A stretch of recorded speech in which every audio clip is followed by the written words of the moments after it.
दोस्तों इस चीज पर आप एक बार गौर करिए कि आज के टाइम पर पृथ्वी का एक भी ऐसा माउंटेन नहीं बचा है जिस पर ह्यूमंस ने कदम ना रखा हो। लगभग आज की डेट में सारे माउंटेन्स पर इंसान जा चुका है। इनफैक्ट पूरे अर्थ का जो सबसे टॉलेस्ट माउंटेन है, जो माउंट एवरेस्ट है, जिसकी लंबाई 29,000 फीट है, उस पर भी आज की डेट में 6,664 लोग चढ़ चुके हैं, जो कि कोई छोटी मोटी बात नहीं है, क्योंकि इस पर्वत पर चढ़ने के लिए अब तक सैकड़ों लोगों ने अपने जाने गंवाई है।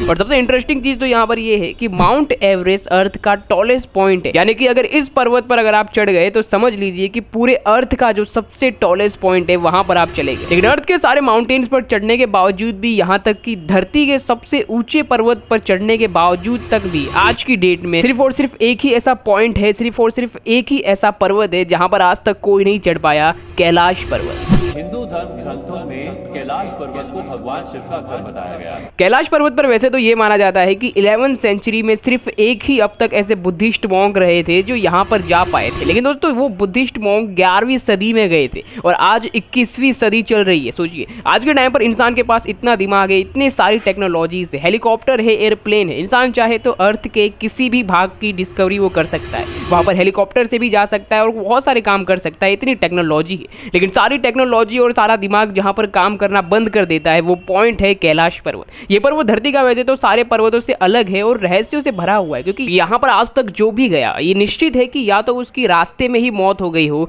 या फिर इस चीज की गारंटी है और ये चीज रिकॉर्डेड है कि जो भी ट्रैकर कैलाश पर्वत पर चढ़ने के बाद बीच रास्ते से ही बचकर भाग गया है, उसकी मौत 2 साल के अंदर अंदर में होना तय है। तो आखिरकार ऐसा क्या है कैलाश पर्वत पर जो इसे मिस्ट्रियों से भर देती है? आखिर क्यों इस पर्वत पर जाना इम्पॉसिबल है? इंसानों का तो छोड़ो, यहाँ पर हेलीकॉप्टर का भी जाना क्यों यहाँ पर पॉसिबल नहीं है? क्या ऐसे फोर्स है, क्या ऐसे पावर्स है जो कैलाश को पृथ्वी के दूसरे सारे पर्वतों से अलग बनाती है? पर्वत का वर्णन शिव पुराण, मत्स्य पुराण, स्कंद पुराण में भी है।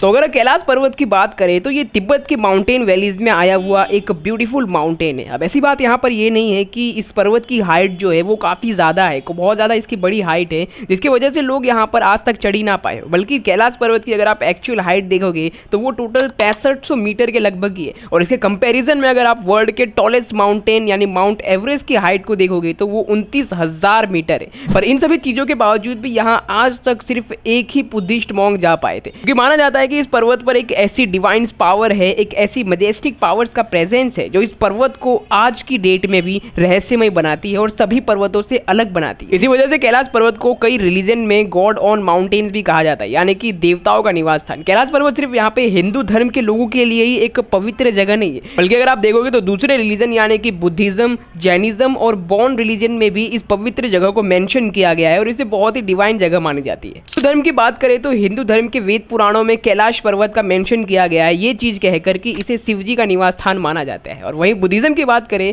तो कैलाश पर्वत को गॉड डेमचोक का निवास स्थान माना जाता है, जो कि बुद्धिस्ट के पवित्र गॉड है। वहीं जैन धर्म की बात करें तो वहां पर ऐसा माना जाता है जैन रिलीजन में कि कैलाश पर्वत ये वही जगह थी जहां पर सबसे पहले जैन के गुरुओं ने शिक्षा प्राप्त की थी। इसके अलावा बौन रिलीजन की भी बात करें तो कैलाश पर्वत को बौन रिलीजन में एक ऐसा पॉइंट माना जाता है जहां से डिवाइन पावर अर्थ पर आती है, हेवन से डिवाइन पावर अर्थ पर आती है। इसलिए इन सभी धर्म के लोगों के द्वारा आज की डेट तक में भी कैलाश पर्वत पर चढ़ने का प्रयास नहीं किया गया, क्योंकि वो इसे भगवान के रेस्ट में एक टाइप से बाधा की तरह मानते। तो ये तो खाली इंट्रोडक्शन था। अभी आगे आने वाले वीडियो में मैं आपको ऐसी ऐसी चीजें के बारे में बताऊंगा जो आपको ये सोचने पर एक बार मजबूर कर देगी कि क्या सच में ये कैलाश पर्वत अपने आप में ही एक डिवाइन एनर्जी का सेंटर है। लेकिन इन सभी चीजों को जानने से पहले आपको शुरुआत से इसकी हिस्ट्री को समझना पड़ेगा। अब देखो क्या है कि जब पूरे अर्थ की मैपिंग की जा रही थी, यानी अर्थ का नक्शा तैयार किया जा रहा था, तब जो खोजकर्ता थे उन्होंने कैलाश पर्वत के इस मिरेकल को वो पहले ही पहचान चुके थे। ये समय हुआ करता था करीबन अर्ली 1800 से 1900 तक का, क्योंकि इस टाइम पर ही अर्थ की मैपिंग की जाने लगी थी। इसी बीच यहाँ पर दो एक ऐसे एक्सप्लोरर्स थे, एक थे स्टीवन हेडिन और दूसरे थे ह्यूग रोटेलड्यूगन। इन दोनों एक्सप्लोरर ने सबसे पहले इस एरिया के मैपिंग को ट्राई किया था। और इंटरेस्टिंग बात तो यहाँ पर ये थी, कैलाश पर्वत का जो हाइप था, जो ट्रेंड था, 1900 से पहले बहुत ही कम हुआ करता था, क्योंकि बेसिकली लोगों को कैलाश पर्वत के बारे में यहाँ पे कोई इन्फॉर्मेशन नहीं थी दुनिया भर के लोगों को। को कि यहाँ पर कोई ऐसी जगह भी है अर्थ। जब इसकी मैपिंग करनी शुरू की गई अर्थ की, तभी एक्सप्लोरर समझ गए थे कि जरूर हो ना हो यहाँ पर कुछ ना कुछ तो गड़बड़। अब यहाँ पर इस कैलाश पर्वत के मिरेकल की जो खबर थी वो धीरे धीरे करके पूरी दुनिया में फैलती चली गई और अब आ चुका था 20th सेंचुरीज। अगर आपने थोड़ी हिस्ट्री पढ़ी होगी तो आपको ये बात पता होगी कि 20th सेंचुरीज ये वही समय था जब नए नए माउंटेनियर्स जो थे वो निकल कर आ रहे थे और अर्थ के वो एक अनएक्सप्लोर्ड माउंटेन पर जाने के चैलेंज लेते थे। उसी में से एक पॉपुलर माउंटेनियर्स हुआ करते थे रिगनहिल्ड मैसेनर, जो कि 14 से ज्यादा माउंटेन्स पर चढ़ चुके थे और वो अपने समय के सबसे एक्सपीरियंस माउंटेनर्स में से एक हुआ करते थे। अब जब तिब्बतियन गवर्नमेंट को भी यहाँ पर पता चल चुका था कि उनके रीजन में एक ऐसा पर्वत है जो कि काफी मिस्ट्रियों से भरा हुआ है, वैसे उनको पहले से पता ही था क्योंकि उनके रिलीजन बुक में इसको मेंशन किया गया। तो इसी चीज की वजह से तिब्बतियन गवर्नमेंट ने यहाँ पर क्या फैसला लिया कि वो क्यों ना इस मिथ को तोड़ दे कि यहाँ पर कैलाश पर्वत पर जाना इम्पॉसिबल नहीं है। तिब्बतियन गवर्नमेंट ने सामने से एक प्रपोजल दिया एक्सपर्ट माउंटेनियर्स रिगनहिल्ड मैसेनर, जो कि काफी ज्यादा पॉपुलर माउंटेनियर्स थे। उन्होंने कहा कि आप इस पर्वत पर चढ़कर दिखाइए और इस मिथ को ब्रेक कर दीजिए। मैसेनर हंसी खुशी चैलेंज को एक्सेप्ट कर लेते हैं और सारी साइंटिफिक रिसर्च, पर्वत पर चढ़ने के सेफ रूट, सारी लिखाई पोताई करने के बाद मैसेनर डायरेक्टली तिब्बतियन गवर्नमेंट को मना कर देते हैं कि वो इस पर्वत पर नहीं चढ़ सकते। अब दोस्तों कहानी में यहाँ पर इंटरेस्टिंग ट्विस्ट आने लगते। दुनिया के कोने कोने देशों से अब यहाँ पर क्लाइंबर्स जो थे वो कैलाश पर्वत पर चढ़ने की कोशिश करते। में से एक काफी पॉपुलर स्टोरी है रशियन क्लाइंबर्स की। 4-5 रशियन क्लाइंबर्स का ग्रुप जो होता है वो कोशिश करते हैं कि वो भी कैलाश पर्वत पर चढ़ सके, इस मिस्ट्री को सॉल्व कर सके। रशियन क्लाइंबर्स का ग्रुप भी यहाँ पर काफी अच्छी खासी प्लानिंग करता है कैलाश पर्वत पर चढ़ने की, लेकिन जब उनकी जर्नी स्टार्ट होती है कैलाश पर्वत की, वो जिंदा लौट कर वापस ही नहीं आ पाते। अननोन रीजन की वजह से आज की डेट में भी उन रशियन क्लाइंबर्स की ना तो बॉडी मिल पाई है, ना ही उनके साथ क्या हुआ ये किसी को पता है। ये स्टोरी तो नॉर्मल थी, यहाँ पर इसमें काफी ज्यादा शॉक होने की चीज नहीं है, पर साइबेरियन क्लाइंबर्स के जो ग्रुप के साथ हुआ था, ये कैलाश माउंटेन की हिस्ट्री का अब तक का सबसे स्कैरी पार्ट है और सबसे इंटरेस्टिंग स्टोरी भी। अब सभी देश के क्लाइंबर्स यहाँ पर पर्वत चढ़ना चाहते थे, तो साइबेरिया के ग्रुप के भी क्लाइंबर्स जो थे वो यहाँ पर इस प्रॉपर प्लानिंग के साथ कैलाश माउंटेन की जर्नी को स्टार्ट करते हैं। इनके साथ में वो घंटों भर सेफ रूट पर चलते रहते हैं पर्वत पर, कैलाश पर्वत पर। लेकिन जब वो पीछे मुड़कर देखते हैं तो ये अकॉर्डिंग टू स्टोरी मैं आपको बता रहा हूँ, वो ये पाते हैं कि अभी तो उन्होंने कुछ ही मीटर की दूरी तय की है, यानी कि घंटों भर पर्वत पर चढ़ने के बाद भी ऐसा लगता है कि अभी तो बहुत ही कम पर्वत पर वो चढ़े हैं। लेकिन अचानक से जब मौसम का बिगड़ना, हाई एल्टीट्यूड पर सांस लेने में प्रॉब्लम होना और अनआइडेंटिफाइड घटनाएं होने जैसी चीजें होने लगती है, तब ये सारी चीजें देखकर साइबेरियन ग्रुप के जो क्लाइंबर्स होते हैं वो समय रहते ही पर्वत से नीचे उतर जाते हैं और खुद की जान को वो बचा लेते हैं। लेकिन इस घटना के जस्ट 1 से 2 साल बाद जो साइबेरियन क्लाइंबर्स बचकर निकल गए थे कैलाश पर्वत से, उनकी मौत हाई एजिंग की वजह से हो जाती है। इससे पहले भी इस ग्रुप ने यहाँ पर इस चीज को बताया था कि पर्वत पर चढ़ते टाइम उनके शरीर के जो बाल थे वो अचानक से बहुत तेजी से बढ़ने लगे थे। ऐसा लग रहा था कि जैसे उम्र वहां पर उनकी बहुत तेजी से बढ़ रही है। 2 साल बाद ठीक ऐसा ही होता है, उनकी मौत हाई एजिंग के वजह से होती है, यानी कि उम्र बढ़ने की वजह से जो मौत होती है वैसे ही हो जाती है। बेसिकली इसके पीछे रीजन यहाँ पर ये पाया गया था कि कैलाश पर्वत का जो हाई एल्टीट्यूड है वहां पर एजिंग की प्रॉब्लम स्टार्ट होने लगती है, यानी कि किसी भी ह्यूमंस की उम्र मिस्टीरियस टाइप से तेजी से बढ़ने लगती है। ऐसी और भी कई सारी घटनाएं यहाँ पर धीरे धीरे कई देशों के क्लाइंबर्स के साथ होने लगी। कई देशों के क्लाइंबर्स यहाँ पर चैलेंज लेकर इस पर्वत पर चढ़ने जाते थे और उनकी मौत हो जाती थी मिस्टीरियस रूप से। और इसी वजह से आए दिन पूरे वर्ल्ड में इस माउंटेन को लेकर एक हाइप बढ़ने लगा।